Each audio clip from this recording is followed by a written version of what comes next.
The cold wind whistled through the narrow alleys of the city's forgotten neighborhood. Broken bottles glistened beneath the pale glow of the streetlights, and the smell of decay clung stubbornly to the air. Amidst the shadows, a little girl walked barefoot, clutching a torn plastic bag in her tiny hands. Her name was Anna, only 8 years old, yet life had already weighed on her with burdens, far too heavy for such fragile shoulders. Her clothes were thin and ragged, once bright but now stained with dirt. Strands of messy hair clung to her tear-streaked face as she crouched near a dumpster, her little hands trembling as she dug through the foul heap of trash. Behind her, a harsh voice barked, "Faster, girl. Do you think food will just crawl out on its own? We'll starve because you're too slow." It was her stepfather, Mark, his figure looming like a dark shadow under the flickering streetlight. His breath reeked of cheap alcohol, his eyes bloodshot with anger. He crossed his arms impatiently, watching her with no trace of pity. Anna sobbed quietly, her small body shaking as she pulled out a half-rotten piece of bread, its edges green with mold. She hesitated, staring at it with a mixture of disgust and hopeless hunger. "That's all I found," she whispered, her voice weak. Mark snatched the bread from her hand, inspecting it with disdain. He sneered. "Better than nothing. You should be grateful trash is feeding us. Your good-for-nothing mother can't work, and someone's got to keep this house alive. Now dig more." Anna bit her lip to hold back another sob. Her mother, once warm and full of laughter, now lay weak on a thin mattress back home, coughing endlessly. Since she had fallen ill, Mark had changed. He stopped pretending to be kind. The man who once promised to protect Anna and her mother now treated them as burdens. Anna's small fingers dug deeper into the trash bags. Broken glass cut her skin, but she didn't dare cry out. She had learned that tears only made Mark angrier. Minutes stretched into what felt like hours, until finally Anna's knees gave way, and she collapsed against the dumpster. The weight of hunger, exhaustion, and humiliation crushed her little spirit.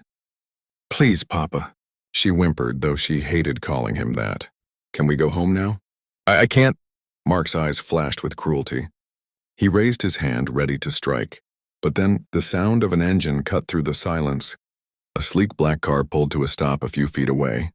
Its polished surface gleamed under the dim lights, so out of place in this broken street.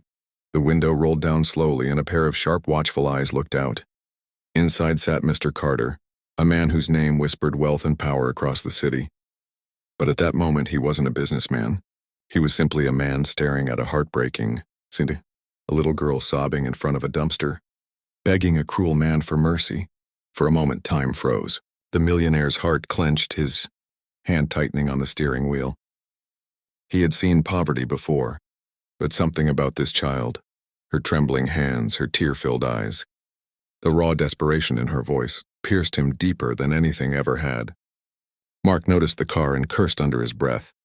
He pulled Anna roughly by the arm, trying to drag her away before the stranger could intervene. "Get up, brat. Don't make a scene," he growled. Anna cried out in pain, stumbling as he yanked her. And that's when Mr. Carter opened his car door. The sound of it echoed like thunder in the alley. He stepped out slowly, his tall figure commanding attention. His eyes locked on the man and the child. His voice was calm but firm. "What's going on here?" Mark froze, his grip on Anna loosening slightly. He forced a fake smile, trying to mask his cruelty. "Nothing, sir, just teaching my stepdaughter a little discipline. Kids these days, you know, always lazy." But Anna, too young to understand lies, shook her head desperately. Her voice broke as she looked up at the stranger. "He makes me dig for food in the trash," she stammered, tears streaming down her cheeks. "Mama's sick, and he won't buy food." Her words cut through the night like a knife. Mr. Carter's jaw tightened, his eyes narrowing at Mark. The alley fell silent. The millionaire glanced at the trembling little girl, then at the man who called himself her father. He knew instantly, something had to be done. And so began the moment that would change Anna's life forever. The alley held its breath. A thin mist curled around the trash bins, and the only sounds were Anna's muffled sobs and the slow, steady steps of Mr. Carter as he approached.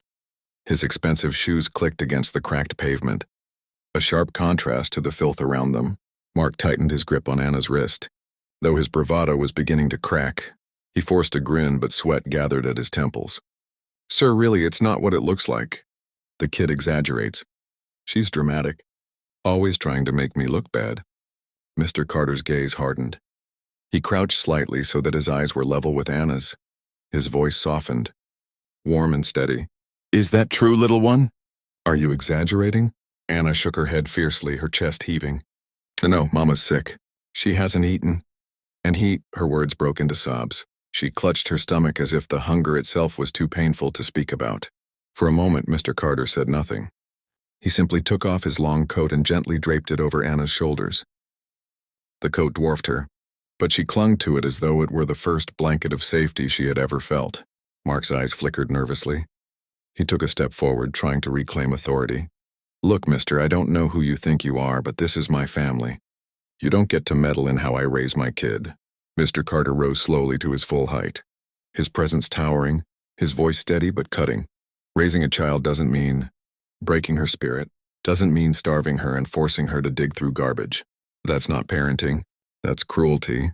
Mark's face twisted with anger. He opened his mouth to retort, but Mr. Carter's bodyguard, who had silently stepped out of the car and moved closer, his mere presence was enough to silence Mark's threats. Anna clung tighter to the coat, her tiny body shaking. She whispered softly, almost afraid to ask, "Can I go with you? Please don't leave me here." The millionaire's heart clenched. It had been years since anything touched him so deeply. He had built empires, signed contracts worth millions, stood among the most powerful men in the world. But none of that felt as important as the trembling plea of this fragile child. He bent down again, his eyes gentle. "You don't have to stay here anymore. I promise you'll never dig through garbage again." At those words, Anna broke into tears, not of pain this time, but of relief. Mark, realizing he was losing control, shouted, "You can't just take her. She's mine by law. Her mother married me and I decide what happens in my house." Mr. Carter's eyes burned with steel. "Then we'll let the law decide," he replied calmly. "But tonight, this child is not staying another second under your cruelty." The bodyguard stepped forward, placing a firm hand on Mark's shoulder. Mark tried to resist, but one glare silenced him.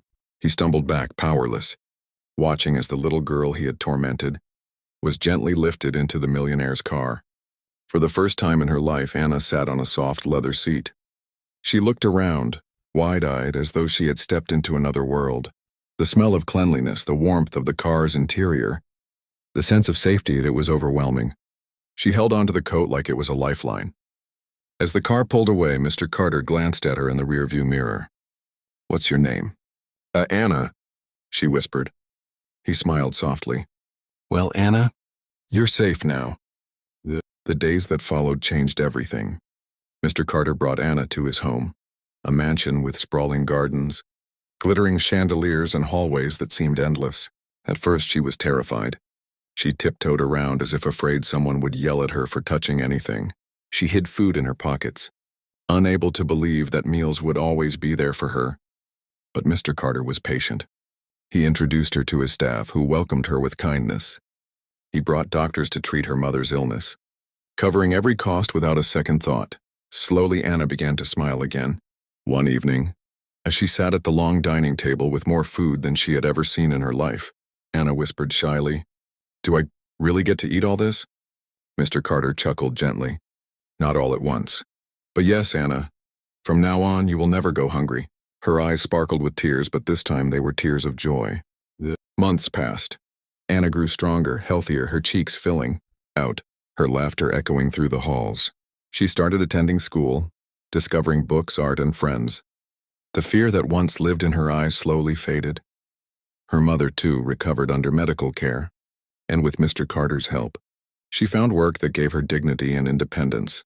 As for Mark, his abuses were exposed. The authorities stepped in, and he was stripped of his rights over Anna forever.